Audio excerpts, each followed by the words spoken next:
We left off on the S4 after completing a little bit of maintenance. We caught a leaky CV axle early, so we decided to reboot it and try to save the axle. After a couple weeks, the good news is that seems like it worked. We also rebled the brakes, making them way better. I also made a promise that after the spell of maintenance, we would do a mod that was just a little more fun. So let's do that.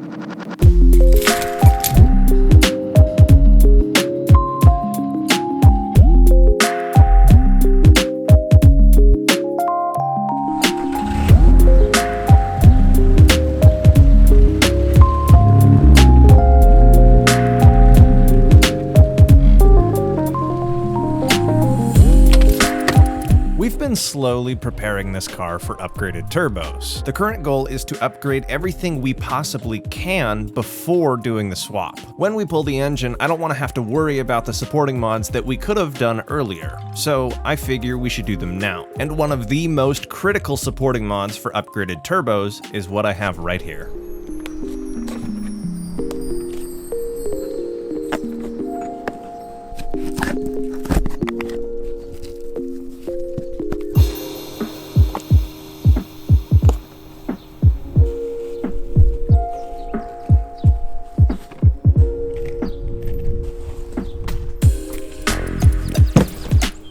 These are upgraded twin intercoolers by AWE. At the moment, I'm intending to keep this car twin turbo when we upgrade. So we're gonna need to upgrade both of the intercoolers. I could have definitely went with the front mount to save some money, but I really like the design of these and I got them for an absolute steal. Plus, these carbon shrouds are really pretty, even if they might be a little difficult to fit. The biggest thing, however, is that these intercoolers flow so much more air and cool so much better than stock. So they're gonna be a benefit to both our KO3 setup currently and whatever we go with in the future. A very worthwhile upgrade. And compared to upgrading the intercooler on a 1.8T, this is a super simple process. All we really need to remove is the lights and the front bumper. And the even funnier part is you might have noticed I didn't even put the car on jacks or ramps. I have a theory that you can easily do all of this by just having the car sit on the ground. So we're gonna do a little bit of testing along the way. The only thing new that we're removing in this install is the bumper. We haven't taken that off before. Both of these fog light grills simply pop out with a couple clips, and then we can take off the actual bumper itself. Compared to the TT, this bumper is a piece of cake. Inside the hole we now created by each of the fog covers is one bolt. The first step to removing the bumper is simply taking out both of these.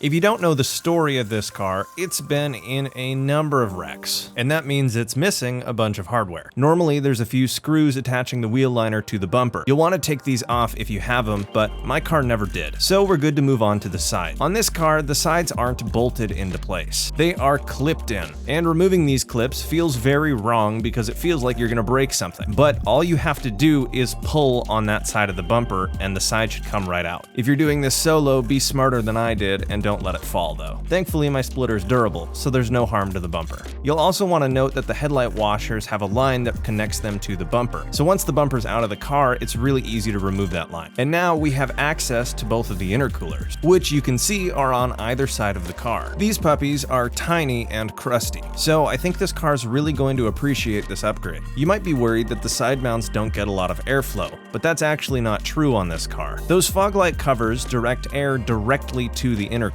so they're very functional. And unlike 1.8s, in this car, keeping side mounts is actually pretty common. For single turbos, a front mount makes a lot of sense, but since we're keeping the twins, in my opinion, side mounts make the most sense. With them, you also don't have to remove the crash bar or anything like that you might have to do with the front mount, all of which are benefits in my mind. There's a metal bar on either side of the engine surrounded by 4 bolts. These are the pieces that the 2 bolts that held the bumper on go into, and we need to remove them to pull the core support out to give us just a little more working room. And with them removed, we're already getting ready to start removing these intercoolers. These intercoolers are really only held in here with pressure. Kinda weird, but it makes sense with how tight this engine bay is. So to remove them, you just need to remove the hose clamps on the top and the bottom.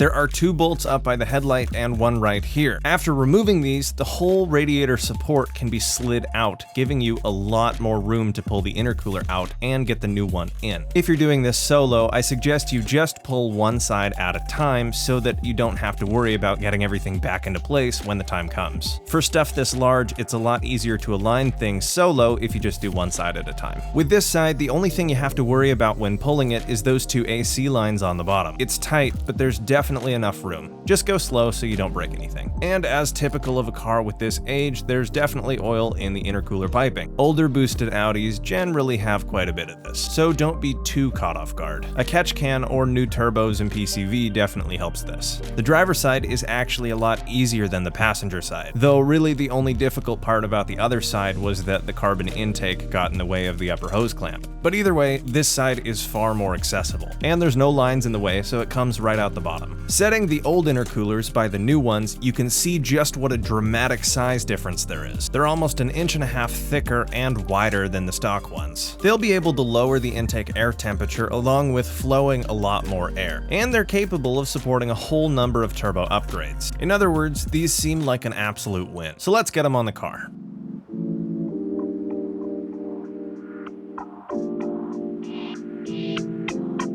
Only one real issue. Without a little bit of persuasion, they don't fit. Since they're so much thicker and wider than the original ones, we need to do a little bit of cutting. This radiator support is the main thing we have to cut on both sides. We're gonna have to cut 1 inch of this back lip to even be able to get the intercooler into place. And we're gonna have to do the same thing on the other side. Definitely worth it though. You could use an angle grinder or a Dremel. In my case, this is a small enough job that I think a Dremel is just fine. So I picked up some cutoff wheels that are way overrated for what I'm cutting and got to work. Also, I'm not your shop teacher, but if you're cutting with something like this, use glasses. You only get 2 eyes.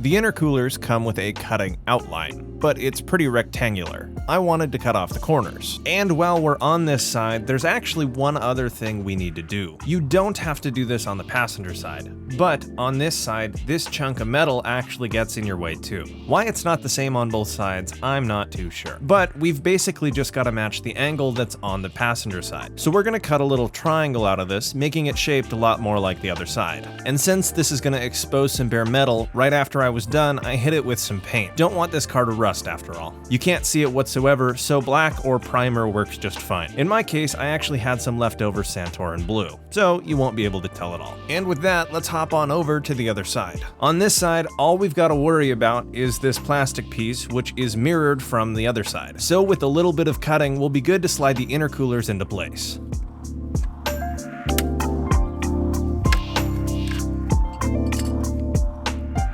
With the 2 hoses on the bottom, this is the harder of the 2 to install. But if you take your time and slowly wiggle it up from the bottom, it'll get into place and you can install the hose clamps. I also definitely suggest you inspect these hoses that go into the intercoolers because you might have a boost leak and not know it until you can actually see them. And now is probably the easiest time to replace them. Mine look totally fine, so we're good to go.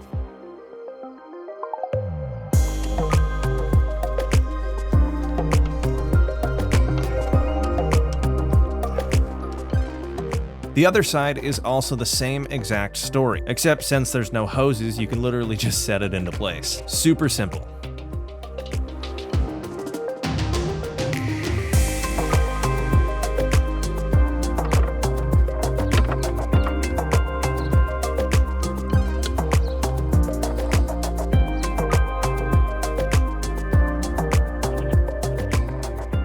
The kit came with a piece of foam which goes between the core support and the intercooler itself on each side. We don't want the intercooler to rub against this so much that it develops a hole, so this is a must.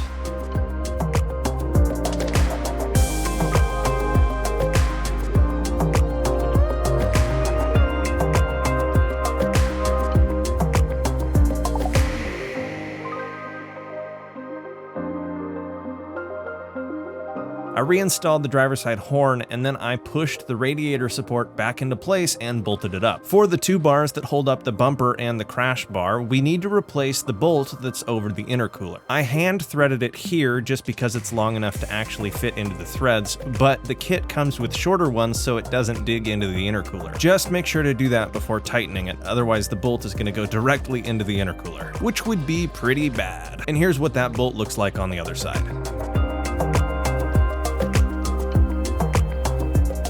Now for the showy part, the carbon shrouds. These have sort of a reputation for being very difficult to fit and requiring you to remove your headlight washer, in most cases. Carbon fiber parts in general are notoriously difficult to make accurately, so that kind of makes sense. I figured I would at least bolt them up and see if we could slide the bumper on without too much of an issue and then go from there. There's also a ton of research showing that the airflow difference with them and without them is completely negligible, so we can always toss them on later when we feel like working with a bunch of fitment. I did give it the old college try though. I tossed them on each side, bolted them into place, and they looked great until I tried to put the bumper on. Naturally, they weren't clearing in several places, and to the point where I would have had to modify the shrouds themselves in order to get them to fit properly. They didn't really fit with the radiator support, and they kinda just sat there. So since I was running out of time, I opted to just not run them. They do look pretty cool on the car though. If I feel like playing with them in the future, maybe they'll go back on.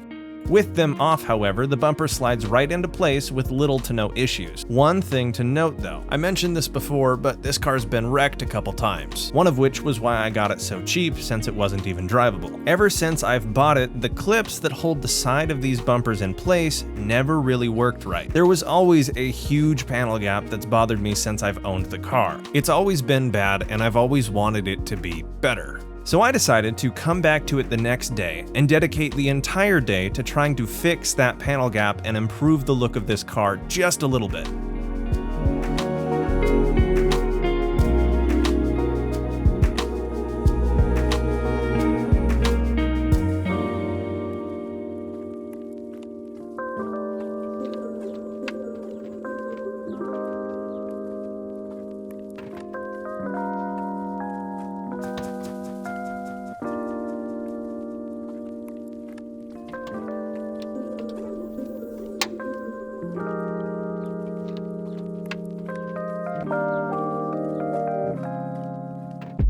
Today, my entire goal was to fix this bizarre panel gap that was on both sides of this bumper since I've owned it. My first thought was maybe the bumper was just bent, but that doesn't make a whole lot of sense since this is likely a replacement bumper. So I decided to look underneath again, and it turns out that the clips that hold both sides of this bumper on were severely bent. I ended up taking them off and bending them back the other way in an attempt to get them to fit just a little bit better before tossing them on. This took a good amount of my day, and eventually I was able to get them fitting a lot better than they were. It's not perfect, but as you'll see at the end, it was much better than it was before. The bumpers actually look like they go on the car now. And after that, I actually reinstalled the headlights, making sure to actually plug them in and screw them down. My secondary goal for today was to drive the car around and make sure we didn't cause any issues with the new intercooler. If done correct, we shouldn't notice a huge difference. Ironically, however, we did, but in a good way.